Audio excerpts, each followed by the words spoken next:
Okay. Hilchos Shavuos Ch. So we continue with the halachas of Shavuos Hapikadim.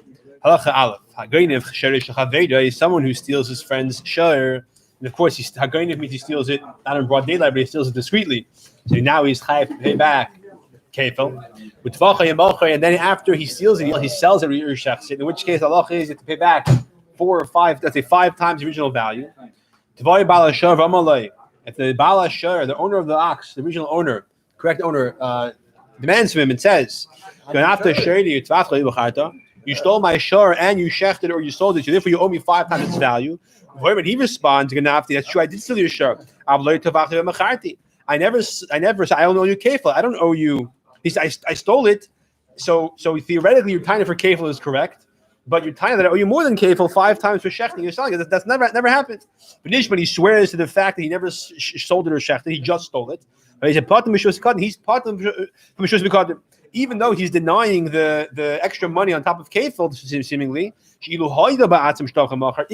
he had admitted he did shech, he did sell it, he wouldn't have to pay the value 4 or 5 times the amount. Because it's a knas. As we'll explain the laws of Geneva, that you don't pay back the knas unless you caught red-handed, so to speak. Once you confess to the knas, you don't have to pay it back. Okay, that's the concept in Torah. That's how I did a knas. Yeah. We'll explain that more in a moment. Over here, he denied something that if he had admitted to that thing, he wouldn't have to pay either. Because when you admit to a knas, you don't pay. So it says if he did not deny any money. That's why it's pata from Shavuos Hapikadim. Now, when he says I stole your ox, I was gain of it, he's not even chayav kefil because he's admitting to Geneva, and therefore what's he chayav for? Just to carry. Now the chayav Shavuos bita, he's chayav for making a false, articulating a false Shavuos. The fact is he shechted it or he sold it, and he's saying I did not, so he's chayav Shavuos bita if it's matzad that, but matzad the Shavuos Hapikadim he's not chayav. So he doesn't have to pay the extra 5th, and he's not chayav in the carbon base. Asham Gazelis. He's not chayiv. He's chayiv in this case. He'd be not other mal. Whatever the case is, he's chayiv shus bita. Yeah, exactly. That's why it's different. That's why it's different chiyuv. Someone tells his fellow, "Hey, Abdi, your share killed my slave. He gored him and he killed him." And the knas that the Torah says is 30 shkalim. It's a knas. Regardless of the slave's value, the kaf of an ishman, he says never happened. He makes a shavuos to the fact of evidence, or a similar case where a slave takes his master to bed and he says, "He palta shini, you knocked out my tooth. Simisa ain't you, or you blinded his eye." The kaf of an ishman, then he makes and the master denies and makes a shvua. And though again, if he had indeed done that thing, you'd have to free the slave. Because in these cases, again, even though he's falsely making a shvua regarding something he seemingly owes, in this case, paying for the knas for the dead slave, or the knas in the second case is freeing the slave and losing his value, he's getting his pata shvu. If he had admitted to the slave, yeah, it's true, I did knock out your eye, or or if he says to his neighbor that my ox did kill your slave, if he admitted to him, I wouldn't pay anything. The penei knas, again, those are both knas. The amount of money a person pays when his animal kills someone else's eved is a knas, a set value. In the Rambam's understanding, a knas is anything that is not the identical value of the damage I caused you.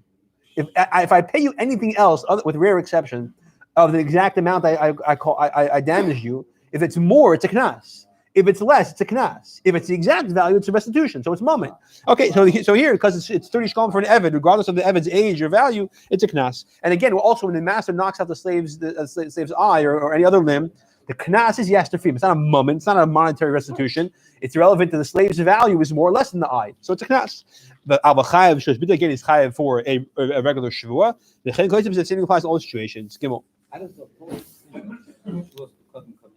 Because Shavuos Hapikadim is when you're denying you owe money that you really owe. Financial obligation. Right. In the previous, he spelled out that he gave him a pekadon. Who's talking to you? Because the guy Reuven says to Shimon, "You owe me 30 shkalim. You're sure gored my eved and killed him." And Shimon says it never happened, and he makes a shvua. But the fact is, it did happen. He's lying. He's denying this amount of money, the amount of money he would have to pay for the dead slave. No. Shavuos Hapikadim doesn't mean pekadon. It means any kind of monetary value. We said yesterday in the beginning of the parak, right? Why is it called Shavuos Hapikadim, not Shavuos Mammon? because I think Shavuos Mammon means when you're in Bezin and you make a Shavuah, you're denying part of the money. It's a confusing term. Also, there's a pasuk, and there's the pasuk that talks about these halachas of this kind of Shavuah uses the lashon of Pikadon. So that's why also it's that. So it's a Shavuos Mammon essentially. That's the concept. Okay, Gimel. Someone who demands from someone else, they have to pay him a knas, something the matter of which is a knas matter.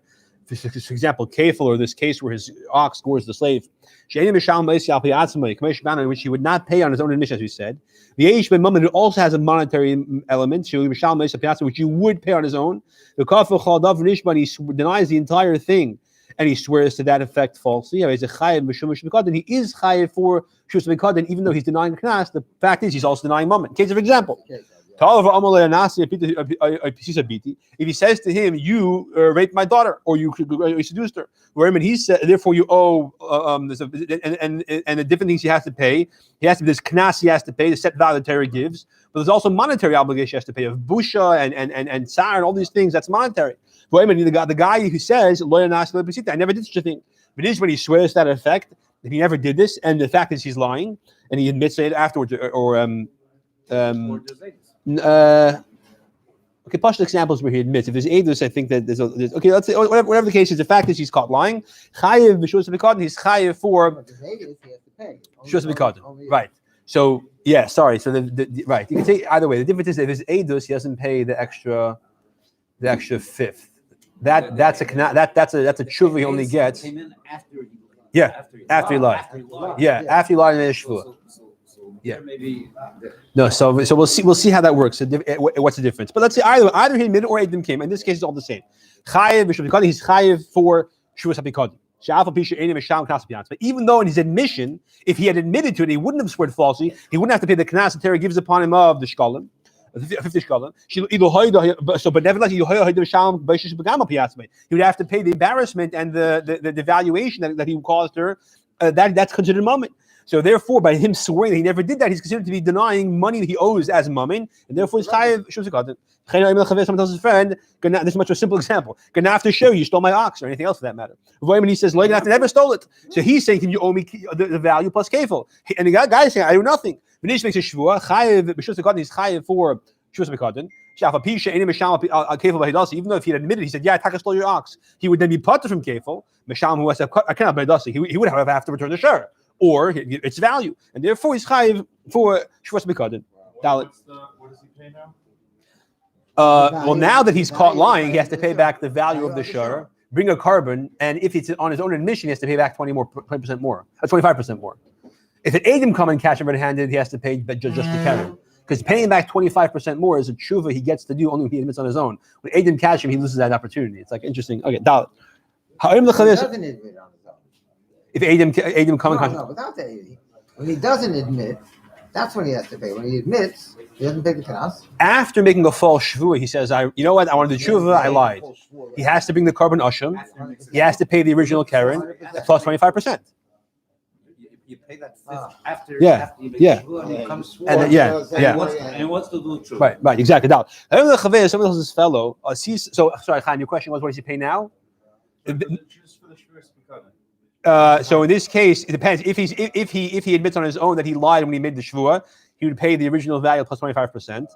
If Edom caught him red-handed, then he would have to pay just the original value. Yeah, Dalit. Someone tells his friend, "You made a wound on me," which is he's chayav, of course, to 5 things generally speaking.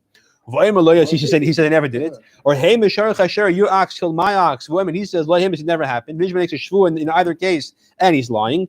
Chayav b'shus b'kadon. He's chayav for shus b'kadon. If he would admit that my ox did kill your ox, he would have to pay the value of the ox. Right. We're talking about a case of chayra where it's a muad, because if it's a tam, then in that case it is considered a knas l'chayra. So we're talking about a case, let's say for example, where it's either it's a muad because let's say he gored 3 times already, or the one ox killed the other ox because it was an example of regal where it was just walking by and it just kind of bumped into it, knocked it off a cliff. That he pays. That's not considered a knas. In any event, in the first example, where he says you made a wound, and if the guy said, "Yeah, you're right, I did. I punched in the nose yesterday," he would have to admit. He'd have to pay whatever the doctor bills and the pain and certain things he's hired to pay. Could be he's put them certain things also by admitting, but there's certain things he definitely would have to pay, and therefore it's considered shvuas b'kadon. Hey, Nasan Shayla L'Shem Mechinam. A person gives his ox to a Shem Mechinam, a person who's going to watch it for him when he goes on vacation, he's not getting paid to do so. And in that case, the person is has to watch it appropriately. And if anything happens to it, he's not chayav to pay for it unless he's negligent. So Meis Hasher, the share dies. Of course, it's not his fault. Again, he didn't leave it outside in a hailstorm. It died. The guy demands from him and says to him, "Where's the ox I gave you to watch?" He says, "You never gave me anything. It never happened." He says, he says, "Yeah, you gave it to me. I'm sorry to tell you that I had a robbery. It was stolen." Or they got lost down. They ran away. V'nish makes a shvut to that effect, and he's lying. But he's a part of Meshuvah Kadin. He's part of Meshuvah Kadin. If he says, "Yeah, you gave it to me, and I'm sorry to tell you it died," he's not chayav to pay. Why do you say if you're not hired? Good question. Good question. So he essentially admit the truth and be potter. And he has to pick a shua. Yeah, why the guy's strategy, I don't know. But the fact is that that's the din. Let's just, for example, he's embarrassed. He got scared or embarrassed. Yeah, he doesn't know the din. He doesn't know the din that he's potter from Misa, whatever it is. But the fact is, if he admitted what happened, he potter, and he's saying this instead, he's also potter. So therefore, he's not denying anything. Again, he's chayav for shvus b'tay. Because he's making a false shvua. The same thing. Adam keeps saying that again. The point is that at any time you're part of shvus b'kadin, you could still be chayav for shvus b'tay if what transpired is not what you said. Yeah, is what you transpired is not true. What you said is a lie, essentially. Yeah. It's true that you said something not true. Exactly. Here's you lend your share to your fellow. Now, a share is much more high responsibility. A share is high for everything except for a case where it dies when you also had the owner as part of your right. So I said, let me your ox do me a favor. I can't ride an ox. You plow the field for me. Then he's part. That's a kasuf. So Tavoy v'amalei, and then the owner comes back to. So again, the regular case, he lent him his ox. Fine. Now he comes to get the ox back, and he says, "Hey, where is the ox you borrowed from me?" Now the fact that the share is dead. And the borrower says to the owner, "I'm sorry, Nignav was stolen, but it was lost." Nish makes a shvut to that effect. He's a part of Meshuvah Kadin. He's part of Meshuvah Kadin. Why? Because by him saying, "I'm sorry to tell you that I lost it or was stolen," he's not exonerating himself because he's chayav to pay for it now because the shell is chayav for that. Now, if he said it died, he also be chayav to pay because the shell is chayav for everything. So essally, he's saying something. Unless it dies. While it's working, yeah. While it's working. Right. That's why he borrowed. When the guy gave Good. Okay. So, but over here, the case that died stamazai, and he's saying what happened really was someone stole it. So if he admitted the truth, he'd be chayav to pay. What he's saying now is chayav to pay. Therefore, he's potter. He's not making a shvur to get himself out of having to pay. And he's chayav to pay regardless. But whether it died, or whether it was stolen or lost, or it was captured. In any event, he's chayav to pay. As we'll explain in the proper place. Again, no, the word over here in the first case was he's saying something to make himself potter, and the actual thing that happened is potter. In this case, whatever actually happened and what he's saying, I'm both chayav him. So if I admit to you that I'm sorry, the ox you let me died, I have to pay. Instead, I want to lie and say it was stolen, so I have to pay anyway. So I didn't do it. I didn't do anything, and therefore I'm not chayav shvus b'kadin because I'm not getting myself out of having to pay. But what's the chiddush that he has to pay? Because he's a shell has to pay for it. No, it's not a chiddush he has to pay. The chiddush is that even though... even though he made it known. That's not the point. Oh no, the Makol Mak. No, what he's saying. No, sorry, I didn't see the right drop. He's not popping or anything. He has to pay regardless. Okay, thank you. Okay, right. The question coming. He's a government chayav for shvus b'tay. He's swearing falsely. Zion. Here's the general rule. This is the halacha we should learn first.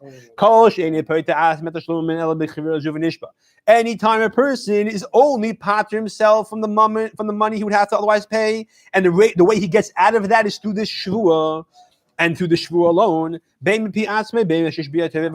he makes the shvua to pater himself, or the plaintiff administers a shvua to him and he denies, which is equivalent to making the shvua, now he's a chayav shvus b'kadin. In that case alone, he's chayav for shvus b'kadin because he would have to pay if he would admit, and instead he denied and got out of paying by making that denial and swearing as such. And that's where you chayav for shvus b'kadin. If you have to pay anyways, or if you would not have to pay anyways, then you're not chayiv. He didn't answer amen. He didn't say a shvua. The fact is, the guy said to him, "I administer a shvua to you that you don't owe me this money," and he says, "No, I don't owe it." He didn't say amen. He didn't say a shvua. He just denies. That's considered a shvua, and therefore he is chayiv shvuas b'kadin. So it has to be that because you demand some money to me, which I admit, if I would admit, I have to pay, and because I make a shvua, I don't have to pay. That's when you say chayiv shvuas b'kadin. Ches. Someone steals his fellow's share. And then the plaintiff demands and says to him, you stole my ox, give it back for him. And he says, I never did. So what's doing by you? After the fact that he said, you gave it to me to watch. He's saying, give me the ox back, it's mine. He's saying, yeah, it's yours. You gave it to me to watch. I'll give it back if you want. So why is he chayiv b'shuvik? If he had admitted that he actually stole it instead of being given to it lawfully as to watch, he had to pay. He would have to pay for whatever happens to the shul, no matter what. A ganav is chayiv to pay back the money, no matter what happens to it, even if lightning strikes it. It's onus. But now that he says you gave it to me lawfully, I'm watching it for you. He's pat himself now if between the time when he has it or confronted. Or if actually from the time he took it, really, when he gives it back, if it was stolen or lost, he becomes potter out to shamer. Because if it's stolen from the shamer, or if it's lost, he's potter. If after he says to him, yeah, you're right, it's your ox, you gave it to me. If at that moment a ganim comes along and steals it or it gets lost somehow, he's not chayiv to pay for it. Because he's a shamer. He's saying, I'm not chayiv to pay for the fact that it was just lost. I'm a shamer. I'm not a ganav. And he's saying, no, you're a ganav. You have to pay for it. So essentially, he's potentially, theoretically, right? But no, talking about shemechino. Yeah. So he's potentially, theoretically, even if the chayra doesn't actually end up getting stolen, the fact that what he's saying puts him in a position to patter himself in an event that's stolen, therefore he's chayiv shemechino. Test. But similarly, let's bring it up a notch, right? If he says that I didn't steal it from you, I rented it from you, I paid you for it for $5 for a day, and he makes a shvua in effect. Chayiv shuvik is chayiv shuvik. Why should he put a seicher, a renter, or a shem sacher, the same thing, as we paskin, patters himself in the event that, let's say, it dies or something happens with it, and it has shivur means it broken. That's usually a term that's usually used for an item, but for an animal as well. The point is he wasn't pesheya, it gets damaged, so he's potter. So he's patting himself in the event that happens, and therefore he is chayiv for shvus because he's denying the responsibility to pay back in the event that this happens. He says that you lent it to me. I didn't steal it, I borrowed it. Chayiv is chayiv. Why? If he's lying. A shoyol, unlike a ganev, is potter if the animal dies while he's using it for the actual task that he borrowed. I borrowed your cow to plow my field. While I plow the field, the cow dies. That's the one case, one of the few cases where a shoyol is actually potter. The reason being, two svaras in the Rishonim. One is exeris hakasif, because it's like There's a person. No, sorry, that's not a svar. That's just okay. But sorry, the basic svar is that it's as if I make a tanai with you. I understand I'm responsible for anything that happens. But the one thing I'm not taking responsibility for is the fact that it dies for the very thing I'm borrowing it from you for. Why? Otherwise, I'm not going to borrow it. It's al derech make a tanai. That's what the Rishonim say. So a commission is borrowed bilchus ashela. Therefore, when I say I didn't steal it, I borrowed it, I am making myself exempt to pay back the value of the share in the event that it dies while I do whatever it is I say I borrowed it for. Therefore, and therefore it's chayav shvatim. So therefore, now these are all theoretical. So what happens if I say take it back right now? Halacha yud. Therefore, Imam if he says I didn't steal it, you gave it to me to watch. I rented it from you. You hired me to watch it for you. Shemesacher, right? Or you lent it to me. But here it is. If you want it back, take it. But Nish Bazin makes a shvur to that effect. How is a potter should become in that case he's potter because he's not admitting to having owed any money. No, what if he's not admitting? He gets him out to sin. But the reason why he's chayav, the reason why he's potter from shus b'kadron is because he's not saying I owe any money on the one hand, but he's not being potter himself on anything because he's immediately giving back to the person and saying now it's yours. He's not retaining it for any time. Why does he have to make a shvur? No, he didn't have to. But the fact is, the guy says to him, "You have my share. You stole my share. You're ganav." Yeah. He says to him, "You lent it to me, but if you think if you obviously you like me, take it. It's yours." So and he makes and the guy says, "No, you're a ganev." He says, "No, I swear I didn't steal it." So he's making a shvua. Why? Good question. The fact is he does. The fact is he does. He wasn't. He's not a chuv shvua. Again, this type of shvua is not in Bezdin. So because he's not being pater himself any theoretical circumstance, because he's immediately giving it back to him. This is what the Rambam learns what the Gemara calls halach. Take it right away and go, basically. Halach, as far as I recall, this is that's actually more to get to Medun Miktas. But the point is, he says to him, "Here, take this and go." So there's no potential time frame where he could benefit from not being a ganev by the fact that it was stolen or died in Pishas Malacha. In any case, he's part of Meshut Mikadin because he's not exonerating himself from having to pay any potential money. Yeah. And right, exactly. And he's not again. He's admitting to all the money. He's not denying any payment. But he's not being part of himself any theoretical payment. Therefore, he's retaining for himself through the shvu absolutely nothing because he's immediately giving it back, and therefore he's part. If he tells him after he says to him, "You stole my ox," you sold it to me, but I haven't yet paid it yet. We made the kinyan, but I didn't pay for it. Didn't pay it yet. Nothing. Huh? Well, no, because the fact is in Torah, you make a kinyan. Now you owe me the money. You have 30 years to pay. You come to him, you're a ganev. I'm not a ganev. I bought it from you. I didn't pay for it yet, but I bought it. If you want, here is the money. Or take the ox back. But I'm not a ganev. He tells him, you gave it to me and payment from work I'm going to do for you tomorrow. If you want, I'll do the work as we agreed. If you change your mind, take it and go. Don't call me a ganev. I found it. It was lost. I found it. On the way, I didn't know it's yours. If now it's yours, take it. He says, "You ran after my cow, right?" Here it is. It's take it. And all these things. He swears he's not a guy, but this what he says is what happened, and he's lying. He's part of again. He's not denying anything. The guy is saying to him, "The ox is mine. You stole it," and he's admitting it's yours. Take it. He's just trying to make himself look good based on circumstances. Therefore, there's no monetary denial. But he's obviously chayev for shvus bitoy because the fact is he actually stole it and he lied for that fact. What about halacha yud? I was going to ask the same question. Yeah, but Dava Pasha, he's chayev for shvus. I think what he's saying by the end with Yudalf applies also to Yud and also I think in a way also to test. Yeah, the Am keeps saying I tell you that he includes all these cases. Yeah, anytime he says a shavua that something transpired and it was otherwise, that's a shavua bit. He's chayev shavita with rare exception. There are times you say he's not chayev shavua bita because there's certain cases where we'll see by shavua edus where you have to have be able to both possibilities of lying and telling the truth in order to be. But generally speaking, that's how it works by shavua bikadin. That whenever what you said is not what transpired, you're making a false shvua. You're base.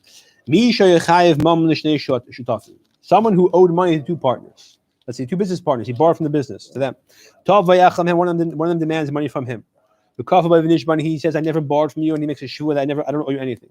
He's chayev for shvus bikadin. And the fact is, he denied money. It's irrelevant that he only denied it to one of the partners. The fact is, he pater himself from owing, and therefore he's chayev for a shvus bikadin. However, if they both demand the money together from him, and let's say he says, "We lent you $100," and he says to one of them, I borrowed from you only.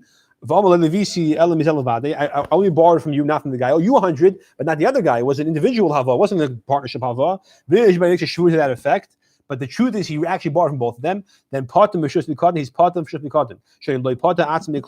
He did not part himself. They're saying you owe me, you owe us $100, and he's saying I do owe you. So even he's saying I only owe to you, not to you. But because it's still part of who we owed initially. Therefore, he's parted from Meshus Mikadin because he's not keeping any money back for himself. Now, if Reuven would say to him, I lent you $100. Where is it? He said, never happened. I swear I don't owe you anything. I owe Shimon $100. Your twin brother, not you, but they're not connected. Then he's chayev because he's denying completely the person who demands from him. The fact that he says to someone else, I owe you money, it's not connected. Over here, there's a connection. He's saying, I don't owe you 50 each. I owe you 100 only. So essentially, he's not considered like he's denying anything. He's not retaining any money for himself. He's giving it to the money to who he said he owes it to. He's just distributing it differently, and therefore that's not considered making a false Shavuos B'Kadin, or it's not considered a Shavuos B'Kadin that's false, and therefore because he's not retaining any money for himself. But again, because he's denying the reality that he borrowed from both of them, and he's saying only borrowed from one person, which is not correct. He's chayav for a false Shavuos. You go. Somebody who. But these were partners that lent out the money. One of them was a silent partner, or both of them. He's a weird. No, they're doing it together. They both come together to demand the money from him. But I'm saying he's aware of both of them. But he's denying the borrower. One. Yeah, the borrower. Yeah. He's denying one of them.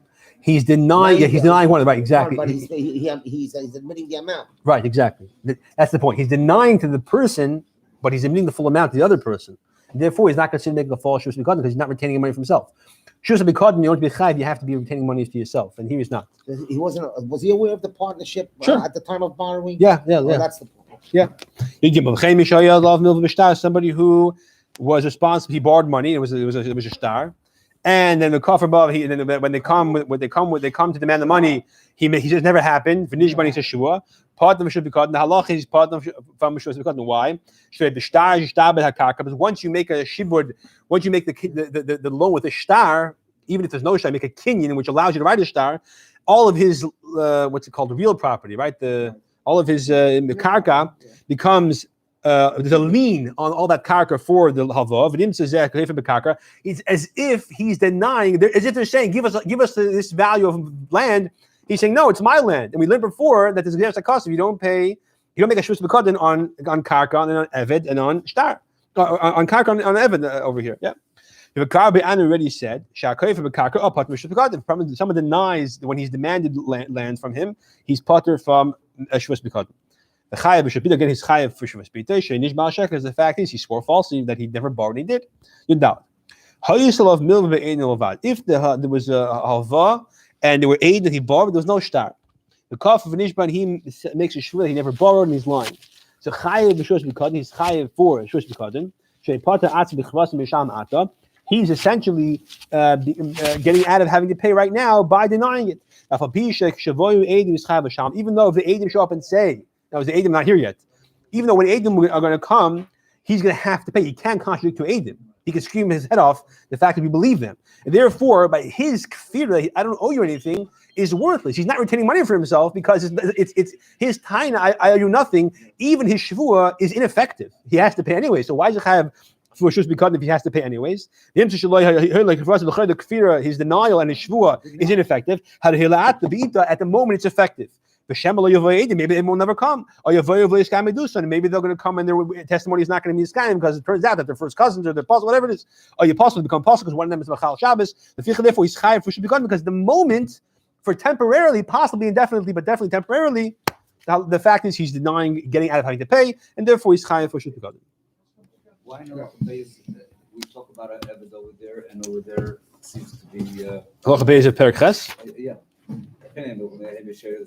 Oh, he's not saying that the share is mine. Yeah. So the Eved saying to the master, you knock my tooth out, you have to send me free. Give me a star. He's, I didn't knock it out. You fell on the ground. You knocked out yourself. And he's lying. The fact that he did knock his slave's tooth out. So why is this not like the concept of karka and Eved? You're saying the chayra, the person. The Eved saying, give me the Eved, like myself. Yeah, exactly. He's saying, no, I don't owe you an Eved.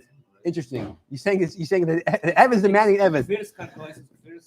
Yeah, so you're saying that because if you had an Eved and I say it's mine, you say it's yours, I make a shvua. So you're saying Al-Derech's over here. Yeah, so Vayis said you don't say that when it comes to the Eved himself making the taina. His freedom is not considered tainas avodim. It's a tainas cher, it's a different taina. That's Azim B'Zmuzagin.